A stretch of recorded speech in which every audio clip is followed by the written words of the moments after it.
Hello student, welcome back to the channel once again. तो students, आज इस video में डिस्कस करने वाले हैं खो खो से जुड़े हुए कुछ जनरल रूल्स के बारे में, जो कि आपको पता होना चाहिए और आपको जानकारी होने के साथ साथ आप फिर इस गेम को अच्छे से खेल सकते हैं। तो चलिए गाइस, स्टार्ट करते हैं वीडियो को। तो हे गाइस, आपसे एक रिक्वेस्ट है कि अगर आपकी एज जो है 18 साल से ऊपर की है तो आप ब्लड डोनेट कर सकते हैं, जिसमें कि आपको कोई प्रॉब्लम नहीं होगी। तो हमारे जितने भी स्पोर्ट्स पर्सन प्लेयर हैं उनसे एक रिक्वेस्ट है कि आप ज़रूर से ज़रूर अपने आसपास के ब्लड बैंक्स, कैंप और हॉस्पिटल्स में जाकर आप लोग ब्लड डोनेट कर सकते हैं, क्योंकि इससे किसी की एक लाइफ जो है बच सकती है।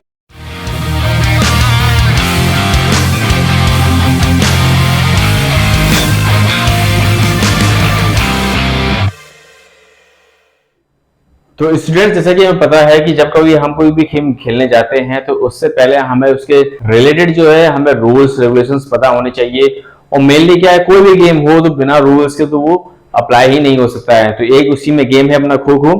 तो खो खो में क्योंकि अभी जो है जूनियर और सीनियर के टूर्नामेंट स्टार्ट होने वाले हैं आपके होम ग्राउंड पर, आपके स्कूल में, कॉलेजेस वगैरह में, एक्सेट्रा एक्सेट्रा जो है गेम से स्टार्ट होने जा रहे हैं। तो उसमें से खो खो के रूल्स जो हैं आज हम कुछ डिस्कस करेंगे और इस वीडियो में जाने की कौन से ऐसे रूल्स जो हैं हमें पता होने चाहिए जिससे कि हम अपने गेम को अच्छे कर सकते हैं। तो सबसे पहले हमें क्या करना है, सबसे पहले हमें रूल्स जानना है खो पास का। ये बहुत ही ज्यादा इंपॉर्टेंट टॉपिक है, क्योंकि इसमें क्या होता है, जनरली जब बच्चे खो पास कर रहे होते हैं तो पास करते करते वो कुछ ऐसे इलीगल मूवमेंट कर देते हैं जिससे कि वो फाउल हो जाता है खो पास करने के दौरान पे। ध्यान रखना है हमें करना क्या है, जब हम किसी को खो पास कर रहे होते हैं तो सिंपली गाइस देखिए, कुछ इस तरह का ब्लॉक बना होता है हमारा, जिसपे इस साइड पर जो हमारा सिटिंग प्लेयर जो होता है वो बैठा हुआ होता है, जो कि चेजर कहा जाता है उसको। और जो एक्टिव चेजर आता है वो खो इसको पास कर देता है आके। लेकिन कंडीशन क्या होनी चाहिए कि आपका एक पैर जो है इस सिटिंग ब्लॉक के अंदर, जो कि लॉबी दी हुई है उसके अंदर होना चाहिए, और दूसरा जो है, जो एक्टिव रनर जो है वो दौड़ता हुआ आ रहा है वो उसकी पीठ को टच करना चाहिए, और टच करने के साथ साथ आपको खो बोलना है। तो 3 पॉइंट जो है आपको क्लियर करने हैं खो पास देने के टाइम पे। तो जनरली करना क्या है आपको कि सबसे पहले आपको आपका एक जो पैर है वो लॉबी के पीछे होना चाहिए, मतलब बीच में होना चाहिए टच करते हुए।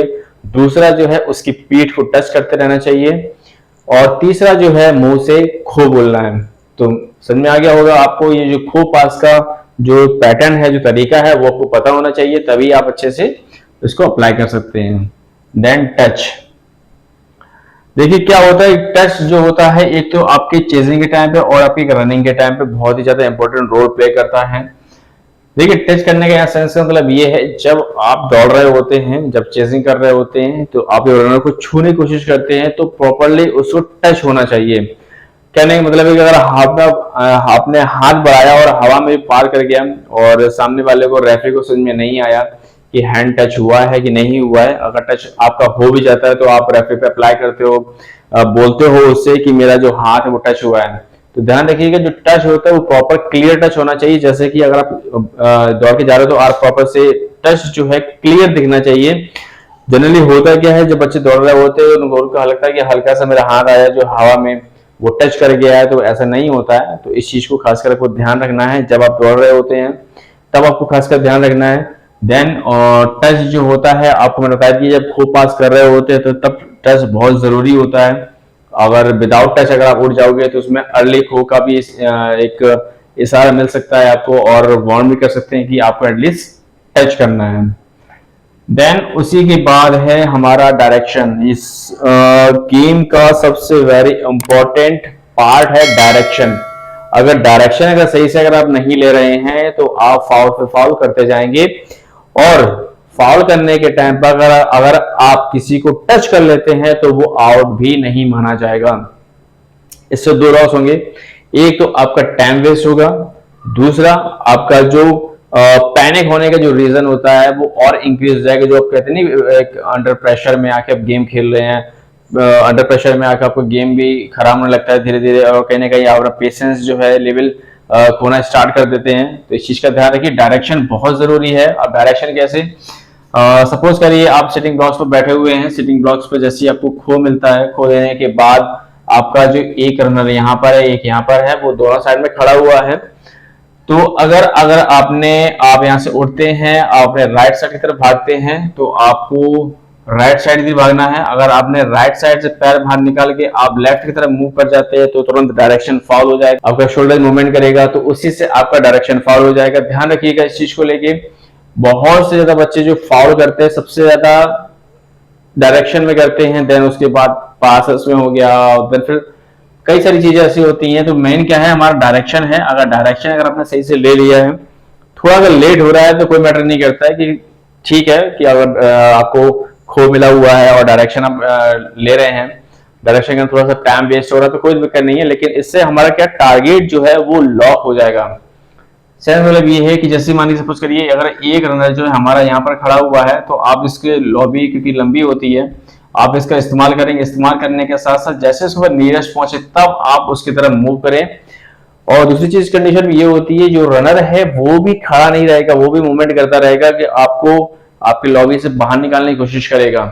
तो ध्यान रखिएगा, आपको सबसे ज्यादा प्रैक्टिस जो है लॉबी में करनी है, कैसे आपको उठना है, कैसे आपको टारगेट लॉक करना है, कैसे उसके पीछे चेजिंग करनी है। सबसे ज्यादा इंपॉर्टेंट टॉपिक है डायरेक्शन का।